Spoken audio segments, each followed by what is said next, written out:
Okay, I'd like to get this meeting started for July 27th for the Board of Adjustment. And just as a quick bit of information, I don't think we've ever met Yvonne, who is an alternate. So if you wouldn't mind just standing up so that everybody could see you. I don't think they met. Griffin, right? Am I right? Yes. Okay, thank you. Thank you very much for coming. Appreciate that.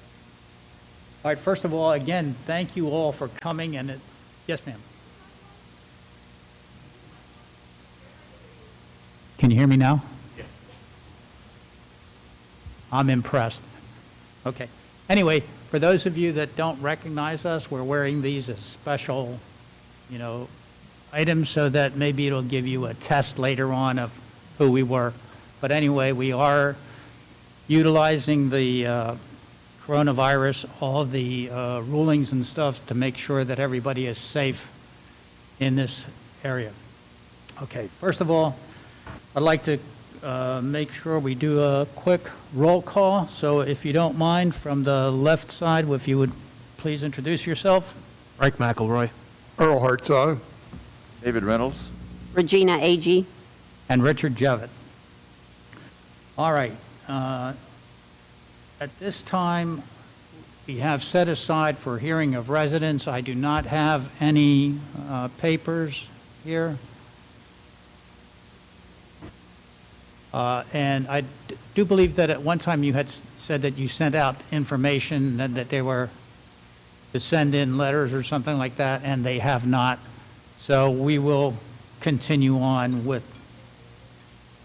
I'm sorry. Sorry about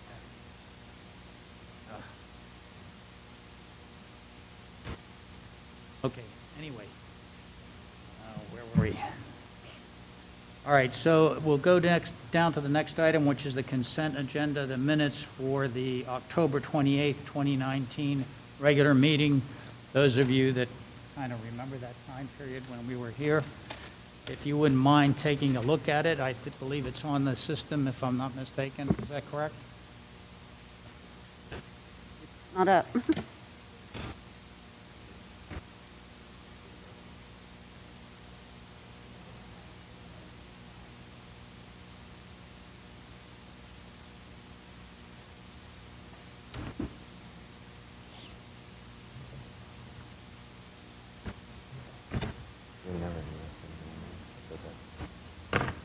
Sorry about that. Thank you for waiting. That's all right.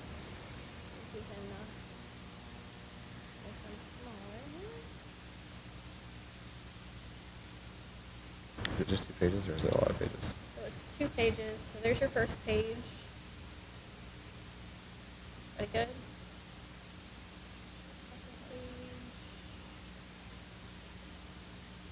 We're doing the minutes now, though. The minutes? Yeah, that's what, These are the minutes. that's what's on.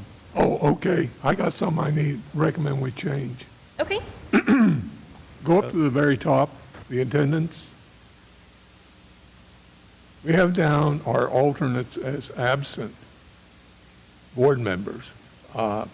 They probably weren't notified of the meeting, and we really shouldn't call them absent because probably nobody told them to come. What, for this meeting? No, for the October 8th? October 29th or 20, whatever one we're working on, 28th. Just as a setup at the time, I think we had pretty much everybody covered at that time, and therefore the alternates were asked, and if we were covered, that weren't actually necessary for them to come to the meeting. So that's one of the reasons why it's not on there.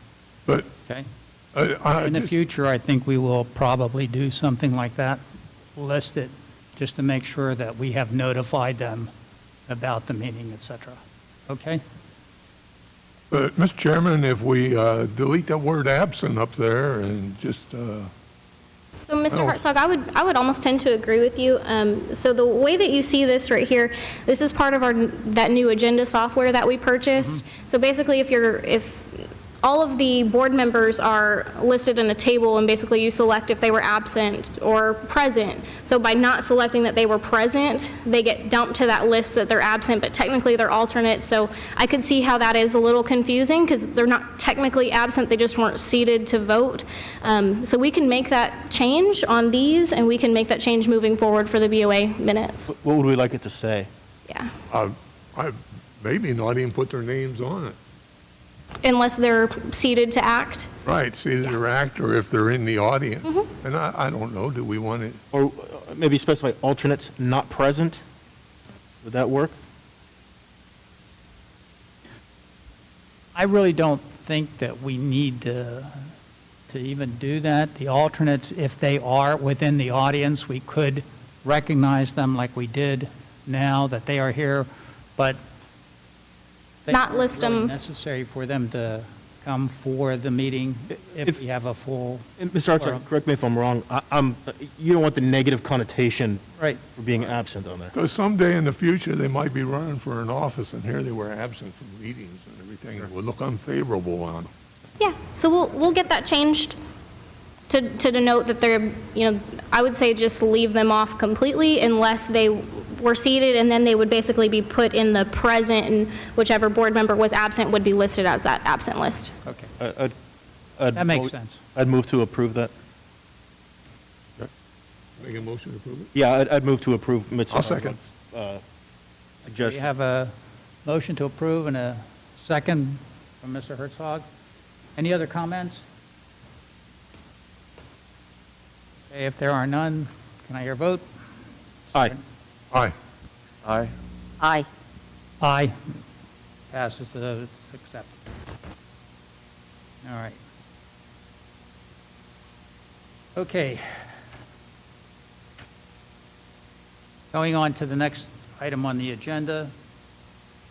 It's item listed as BOA 2020001, to consider act upon a request for a variance to the Verde Enterprise Business Park Land Development District Ordinance Number 07S14A and the 1996 Unified Development Code Ordinance Number 9 in order to permit increased maximum wall sign letter logo height, increased maximum wall sign area, and an increased number of wall signs for two proposed signs located at 17145 IH35 North, City of Schertz, Guadalupe County, in Texas. At the present time, what we will do is we will hear the information from the staff, and we'll do the presentation first. Okay? Thank you.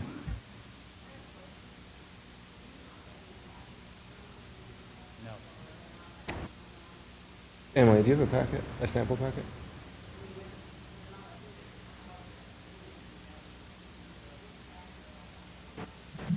If y'all will give us a couple minutes, we can get all the iPads out and get them all set up. If you want to give us a couple.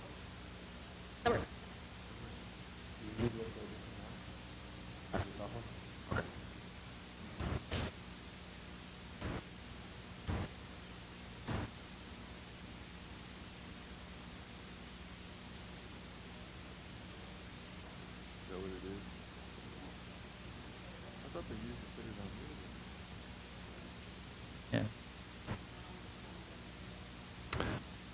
We can,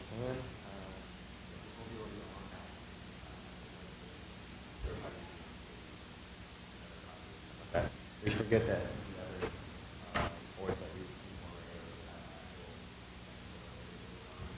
I apologize for that.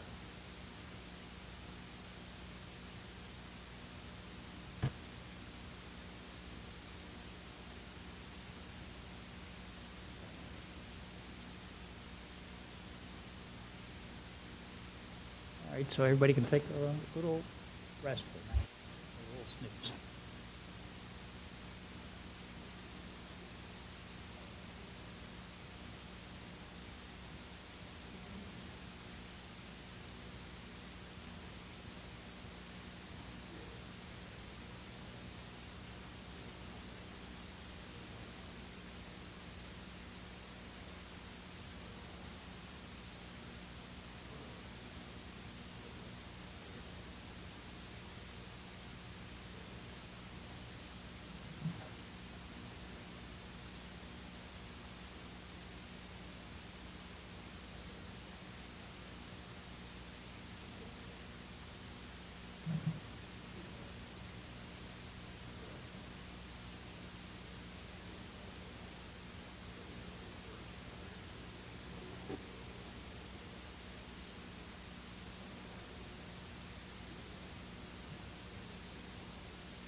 Okay.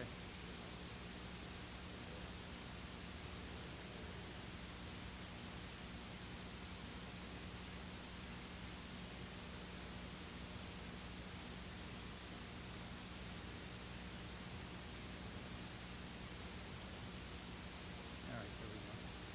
Yep, we're up.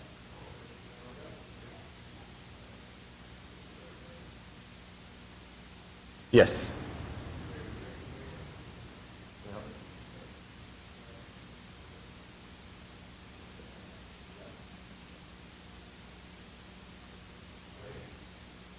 All this modern technology. Fantastic. I know. It's supposed to make things easier instead of harder, isn't that right? All right, please. Okay, just to recap, this is a request for a variance at 17145 IH35. It's the Candlewood Suites there. And it's a request for a variance to the Verde Enterprise Business Park PDD and the 1996 Unified Development Code to allow increased maximum wall sign, letter logo height, increased maximum wall sign area, and an increased number of wall signs for a total of 2 proposed wall signs. To start off, for your reference, this is the subject property outlined in green here, and this is I-35. We have Mid-City Parkways here and Tri-County Parkway here, so it's just in between that there. Prior to the meeting, we sent out 7 public hearing notices, and we got 1 response back in favor of the proposed variance from the property owner here in the middle. So just to go over the actual signs, the variances regarding. So this is their proposed wall sign on the southeastern facade. It's a requested 188 square feet of total area and 8.75 feet tall letter logo height. What is allowed under the Verde PDD and 1996 UDC is a maximum area of 80 square feet and a maximum letter logo height of 12 inches. So how that differs from the current Unified Development Code is that this property on I-35 would have a maximum, or is allowed a wall sign, a maximum area of 250 square feet or 15% of the facade, whichever is left. In this case, 15% of their facade is well over 200 feet, so that cap would be 250 square feet of area, and there are no letter and logo height restrictions under the current Unified Development Code. And then the second sign discussed is the proposed wall sign for the northeastern facade. It is a requested approximately 61 square feet of total area with around 3 feet tall letters and logos. Under the Verde Plan Development District and the 1986 UDC, the sign would not be permitted. They only allow 1 wall sign per building, so the second wall sign would not be allowed. And under the current UDC, they can have a total of 3 wall signs, 1 per wall.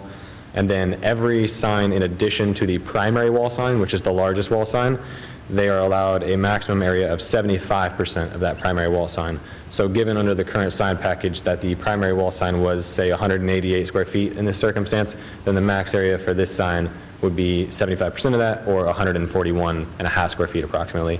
And again, there are no letter or logo restrictions for any of the primary wall signs under the current Unified Development Code. So when considering this variance, there's a number of criteria to consider when you're deciding whether to approve variance. The first one, does the requested variance violate the intent of the UDC? The answer to this question would be no, it does not violate the intent of the UDC. The 1996 Development Code is intended to enhance property values, maintain a set of attractiveness, promote commercial opportunities for growth, and to support the Schertz comprehensive plan.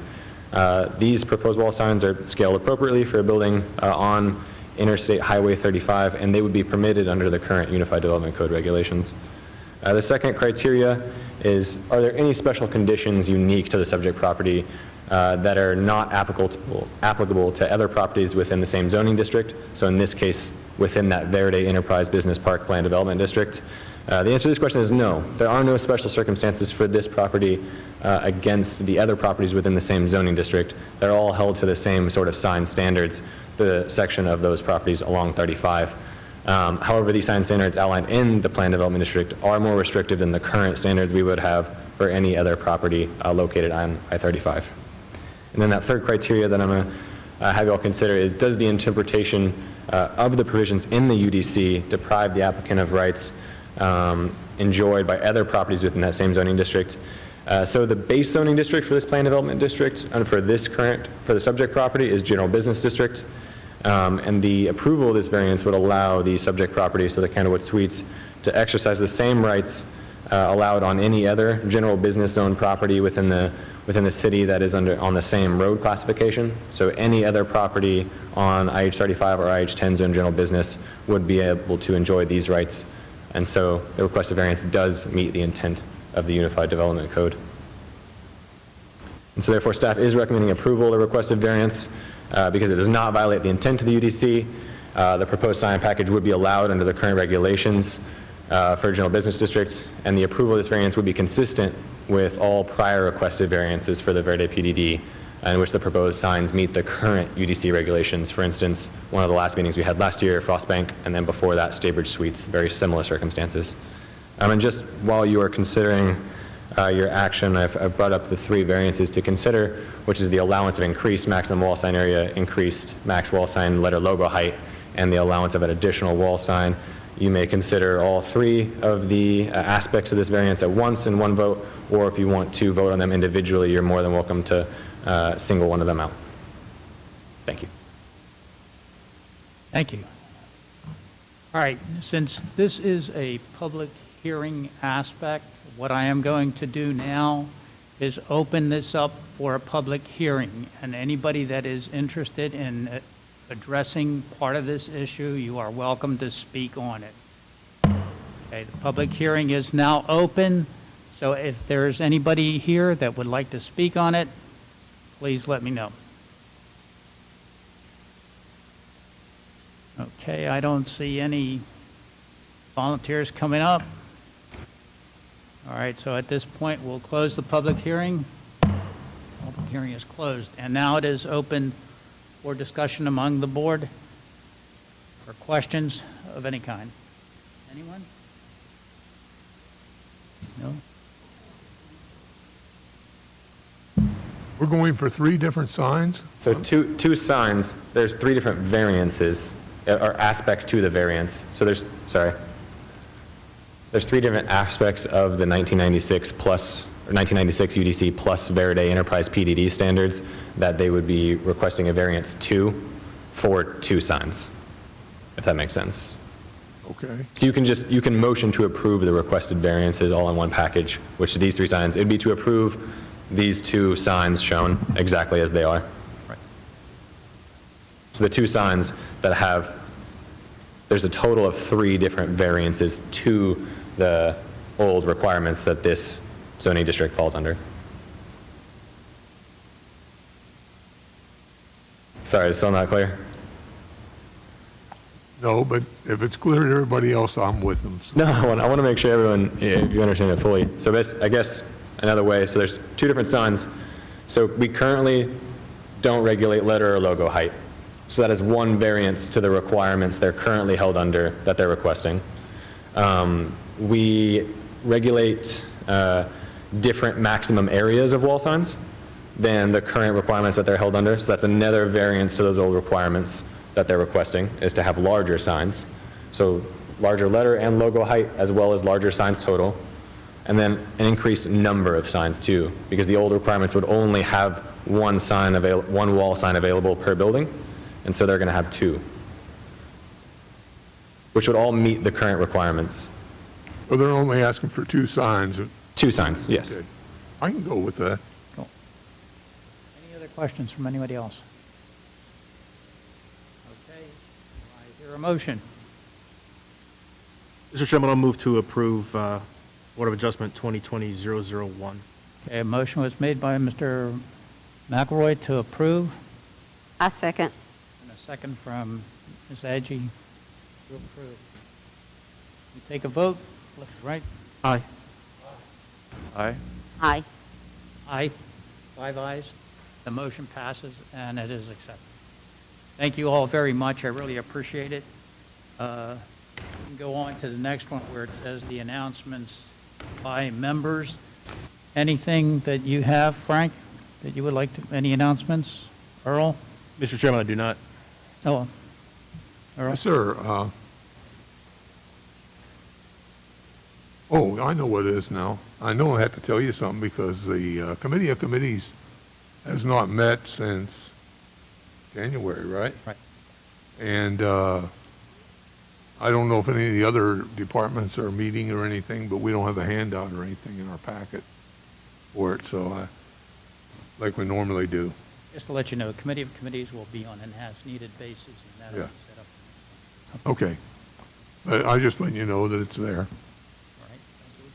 One other, okay, that doesn't fall under this category. I have one thing. I don't know where it fits, but this hearing that we did tonight, we have had a number of different ones with that Valverde section. Can't we do a blanket one and get them under the UDC. the UDC? I have a comment on that. I would anticipate that the city could set some type of rules and regulations, whether it be in the UDC or whatever, that if an entity files under one UDC and then it's changed, then if it's to their benefit, then they would move up to the new UDC. But if it's not to their benefit, they wouldn't have to change UDCs. Does that make sense, what I'm saying? I mean, it seems like it should be an automatic move as opposed to having to, Lisa's saying no. Oh, did you all want to go for it? So that is their zoning district, and so they are locked into that, and so they have to go the variance process, or they would need to amend their zoning to accomplish that. It's not an automatic. That was the zoning that was, they actually wrote the regulations back 2007. Who? The developer Okay. wrote the regulations, and they were, Regulations in that development. the Yes. Verdi development. yes. Verdi would have to upgrade. They would have to amend their zoning. Okay.